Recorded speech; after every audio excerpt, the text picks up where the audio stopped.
सध्या आपण अनेक वेळा पूल पडल्याच्या गोष्टी ऐकतो. मग ते बिहार असेल, मोरबी असेल किंवा काही वर्षापूर्वी आपल्या महाराष्ट्रात घडलेलं सावित्री पूल प्रकरण असेल. त्यानंतर मोठा गदारोळ झाला, लोकांनी आवाज उठवला, आंदोलनं केली, मेणबत्त्यांचे मोर्चे काढले. परंतु हे घडण्यापूर्वी एक समजूतदार नागरिक, जबाबदार नागरिक म्हणून आपण काही गोष्टी करणं आवश्यक आहे.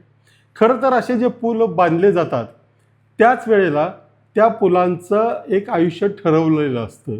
म्हणजे एखादा पूल 25 वर्षे चालणारा, एखादा 50 वर्ष, एखादा 100 वर्ष, आणि त्याच्याबरोबरच त्याचं स्ट्रक्चरल ऑडिट, म्हणजे त्या पुलाची गुणवत्ता, तो किती कणखर आहे, किती गंभीर आहे तो वापरण्यासाठी, याची एक स्ट्रक्चरल ऑडिट केलं जातं.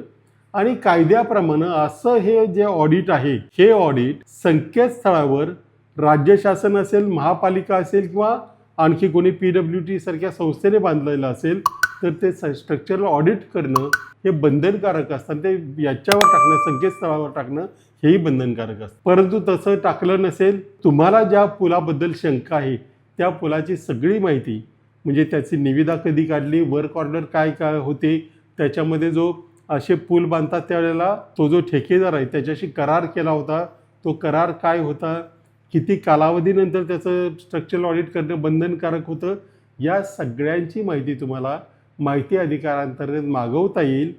परंतु या सगळ्यात माझ्या दृष्टीनं सोपं गोष्ट म्हणजे राज्य शासनाला किंवा संबंधित प्राधिकरणाला प्रत्येक वेळेला पत्र पाठवून त्याचं स्ट्रक्चरल ऑडिट केलं आहे का याची माहिती मागितल्यास बहुतेकदा आपली जबाबदारी टाळण्यासाठी म्हणून का होईना, परंतु सगळ्या यंत्रणा या स्ट्रक्चरल ऑडिट करून घेतात.